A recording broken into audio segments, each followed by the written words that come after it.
کسی نے واصف علی واصف مرحوم سے پوچھا تھا کہ خوشی اور غم کیا ہے، تو اس نے بڑی خوبصورت بات کی۔ اس نے کہا اپنی مرضی اور اللہ کی مرضی میں فرق کا نام غم ہے۔ اللہ اکبر۔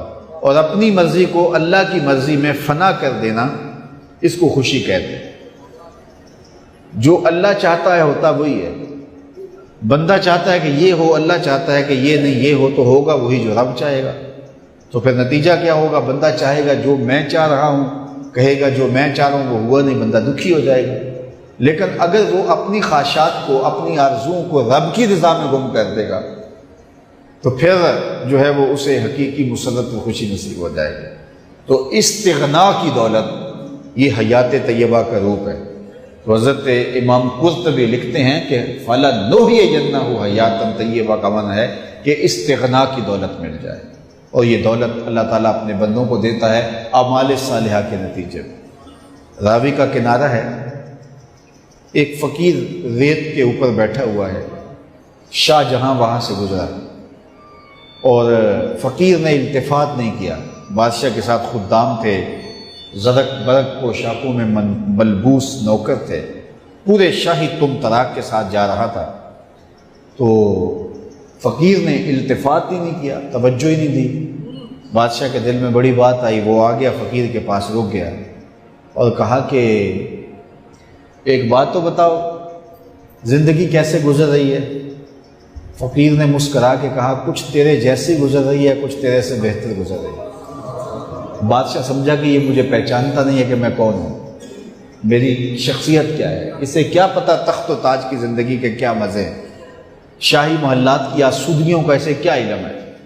اس نے کہا مجھے جانتے ہو؟ کہا ہاں تم شاہ جہاں ہو، ہندوستان کے بادشاہ ہو۔ تو کہا پھر یہ بات کہہ دی، تمہیں نہیں پتا ہے کہ تخت و تاج کی زندگی کیا ہوتی ہے؟ آؤ میرے ساتھ چلو دہلی میں اور وہاں دیکھو کہ شاہی محل کے مزے کیا ہوتے ہیں۔ اللہ اکبر۔ اس نے کہا میرے لیے یہی بہتر ہے، تخت سکندری پہ وہ تھوکتے نہیں، بستر لگا ہے جن کا تیری گلی۔ ہارون الرشید گیا نا قبرستان کے قریب سے گزرا تو وہاں بہلول بیٹھا ہوا تھا۔ یہ مشہور مجاذیب میں سے ہے۔ مجذوب اس کو کہتے ہیں کہ تجلیات کے وفود سے جس کا شیشہ عقل ٹوٹ جائے، اس کو مجذوب کہتے ہیں۔ اور لوگ اسے پاگل کہتے ہیں، لیکن سادی کہتے ہیں سادیہ نزدیک رائے عاشقاں، خلق مجنو نندو مجنو عاقل است۔ اصل میں تو عقل مند یہ ہیں۔ تو بہلول بیٹھا تھا قبرستان میں، تو ہارون الرشید گزرا تو بہلول نے توجہ نہ دی۔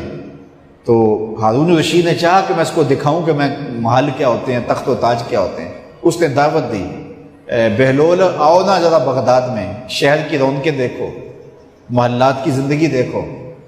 تو حضرت بہلول نے جو جواب دیا بڑا خوبصورت تھا۔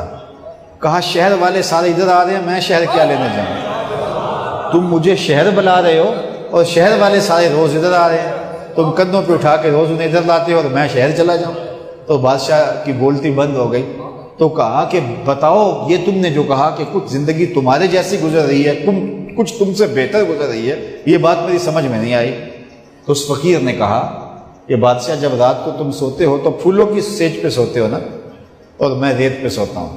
جب آنکھ لگ جاتی ہے تو تمہیں بھی نہیں پتا ہوتا میں کہاں سویا ہوں، اور خبر مجھے بھی نہیں ہوتی کہ میں کہاں سویا ہوں۔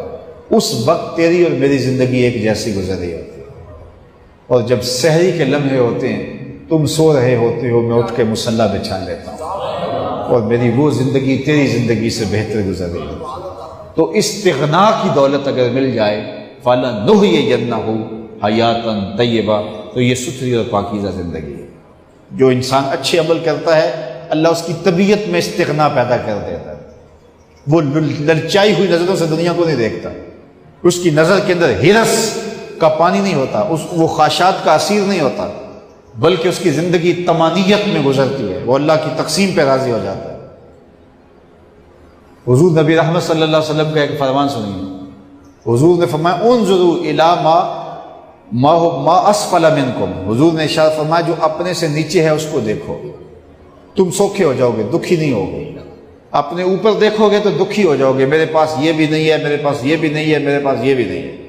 لیکن اپنے سے نیچے دیکھو، تم 5 مرلے کے مکان میں رہتے ہو تو دیکھو وہ بھی جو جھونپڑیوں میں رہتے ہیں، تو تمہیں سکھ ملے گا، تم وہاں آسودہ ہو جاؤ گے۔ لیکن تم 10 کنال کے بنگلے میں بھی رہتے ہو، لیکن آگے دیکھو گے کہ فلاں ایکڑوں میں رہتا ہے تو آپ کے لیے وہ بنگلہ بھی تنگ تنگ دکھائی دے گا۔ تو اوپر نہ دیکھو، نیچے دیکھو، نیچے دیکھو گے تو سوکھے رہو گے۔ زندگی سوکھی گزارنے کا ضابطہ رسول کریم نے بیان کر دیا کہ اپنے نیچے دیکھو، اپنی مٹی پہ ہی چلنے کا سلیقہ سیکھو، سنگ مرمر پہ چلو گے تو پھسل جاؤ گے۔